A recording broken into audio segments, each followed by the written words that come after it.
not advertising, those. Are those pajamas? All right, questions for Coach? Health of all three of the kids that didn't play. Malcolm practiced yesterday and Lance practiced yesterday, but no practice yesterday. But we don't know if he's going to be out Thursday. We don't know yet. We'll know more tomorrow. He didn't look bad walking around, so that's a good sign. Hopefully. What was the injury to the person? Almost like back, tailbone area, how he fell. Got undercut when he went for a block and came down pretty hard.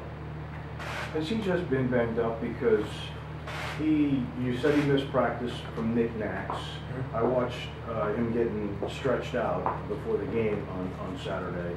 So where would you say, like, health, is he just He's banged up. He's banged up because he's having to do a lot. He's having to play all 5 positions, guard all 5 positions, and block shots and rebound and do so much for us. So yeah, he's getting banged up. It's just freshman woes, You play like how he plays and how we need him to play. You're going to get those little injuries. He's been like tripped up, knocked out of the air, poked in the eye, all kind of things during practice over the last couple of weeks as well. So that adds to it.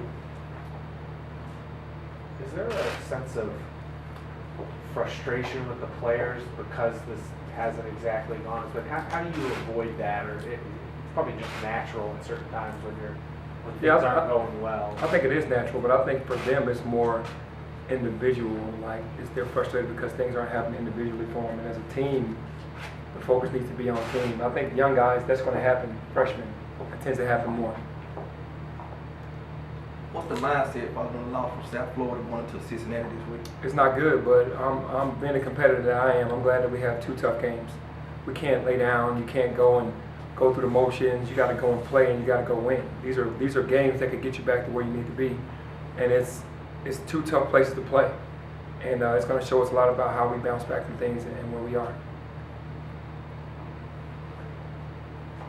You said where we are. Where do you think you are right now? I mean, we're 6-4. But no, I'm just saying, like, as far as, the last time we got blown out at Tulsa, came home and lost a 12-point lead with 7 minutes to go to an SMU team, and then we lose a game against South Florida that I don't think we should have lost. A lot of things happen, foul trouble, injuries, you can make up all the mistakes, but you still got to win that game. How are we going to bounce back from that? Coming into the year, it was all about let go of the egos. We talk about the frustration. Is it harder to keep the egos in check when they're winning or when it's struggling? I think the same problems that have been there in the beginning are still there now because it's a young team. I don't think anything has changed. I think that when you're winning, obviously you can hide those, and when you're losing, they come out. So it's just how it's always worked on every team.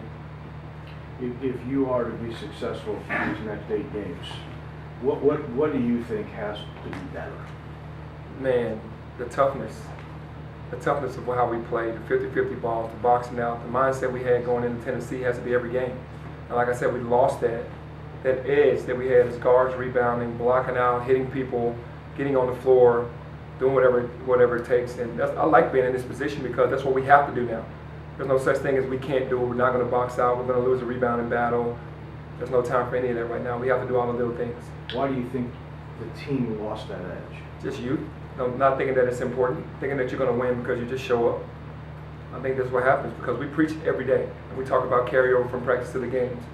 And then when we're in the games, we're preaching it during all the huddles. It just has to be a mindset, and now that mindset is here. Isaiah Maurice has put up better numbers over the past couple of games. How much of that do you think is because he's more comfortable and relaxed on the court, knowing that you guys are shorthanded, and if he makes a mistake, he may not necessarily be make right now? Yeah, our whole team isn't about how many mistakes you make. It's how you're following the game plan. You got to be able to follow a game plan. There's no knock on Isaiah. We need every kid on this team to be ready. But I'm not a coach that micromanages. It's not. You don't come out of the game because you miss a play or you miss a shot or make a turnover. I mean, that's been known. Guys have stayed on the floor. But if you don't know the game plan, then you're going to hurt the team and you can't play. So it's more to the basketball game than just scoring. And that's what every guy on this team needs to understand. And that's why we're losing the games that we're losing, because when you put certain matchups out there and certain groups out there, those groups don't mesh together because 3 guys know the game plan, 2 guys don't. 3 guys are playing hard, 2 guys aren't. It's just what we've been going through lately. So it's not about the offensive end. I think that's what young guys think. Obviously, you had a very successful game plan against Cincinnati the first time. Mhm. You held them to 49 points. What do you need to replicate from that first meeting, especially now that you're on the road here? Well, how we played the pick and roll. I think we did a really good job on Cumberland when they went into the high pick and roll. We did some things that a lot of teams haven't done against him. I'm sure they'll be ready for it because now he has the ball for 40 minutes in his hands out top. But we just got to make him uncomfortable the entire game. You did a great job. Precious in particular, unvoked. What happens if Precious can't play? What's the backup plan on him? That was more Malcolm and the bigs. Precious didn't really guard him as much, but Malcolm really did a heck of a job on him, pushing him off his post, understanding what plays were coming. And if Precious did guard, he would do the same thing. But if he can't go, then Malcolm's got to do the job without getting into foul trouble. That kid's he's a handful. Lester did a pretty good job against. It seemed like he got him frustrated a little bit when he was on him. You expect him to try to go and body up against him? Yeah, for sure. I mean, Lester's not going to back down. Obviously, him coming off a 1-for-11 game against UConn and him not beating us because he expects to just beat us every time he shows up. He let it be known to me in the handshake line that we got away with something, a win that we shouldn't have gotten. So I'm sure he'll be more than ready when we get to Cincinnati. But Lester will be ready as well. The whole team will be. So he literally told you in the handshake line? Yeah, he did. Have you had to be more tough on these guys because of worry that they might just check out and be done now that this There is a fine line with young guys because you got to pump them up more than you have to get on them because they're already kind of emotional about their own games, and if you push them too hard, then they'll fold. You gotta kind of give some good with some bad and kind of make it 50-50. It can't just be all one thing, but there also has to be an understanding of where you are and where we are as a group and what needs to happen moving forward for us to be successful.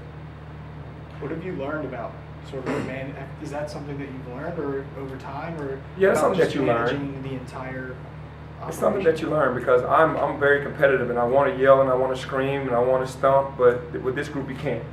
They're very sensitive. It's more, the more you love them, the more you talk to them, the more you communicate in a positive way, that's how they respond. They don't respond through yelling and screaming. You tried that in practice? Oh yeah, they'll shut down. They'll shut down for sure. Do you think that's a generational thing? I think so. I mean, I don't think Larry Finch babied you. No. In my era, there was no baby. You had to earn everything.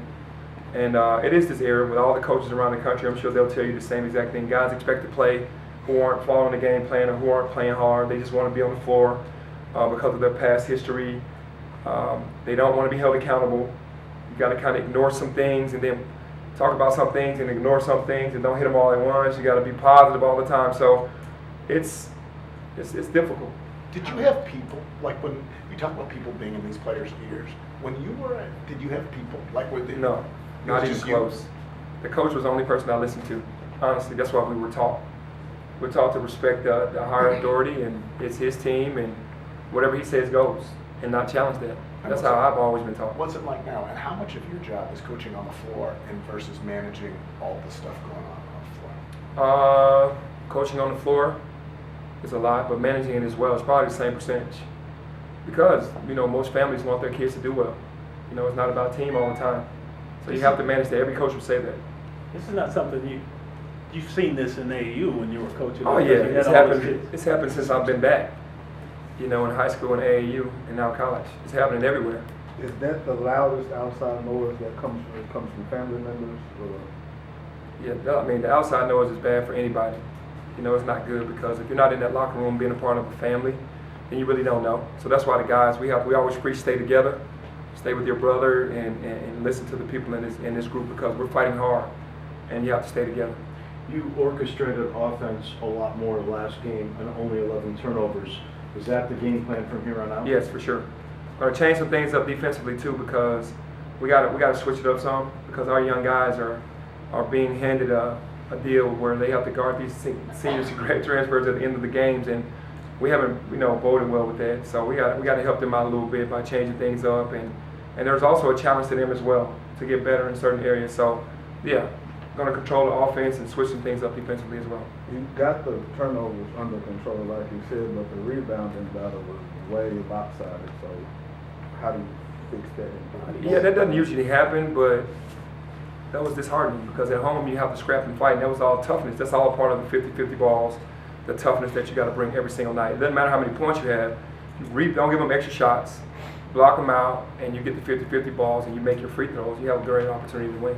Got time for one more? Where is the confidence of the team going into Thursday? Confidence isn't really high because they're a young group, and you lose a game at home that you weren't supposed to lose. But the one thing I can say is they are locked and loaded to get ready to go fight in Cincinnati.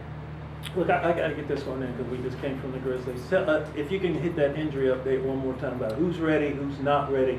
Well, yesterday Malcolm Dandridge and Lance Thomas both practiced, but Precious didn't. But he was walking around, wasn't laboring or limping or anything. So we're trying to get him ready for Thursday. Hopefully he'll be ready by Thursday.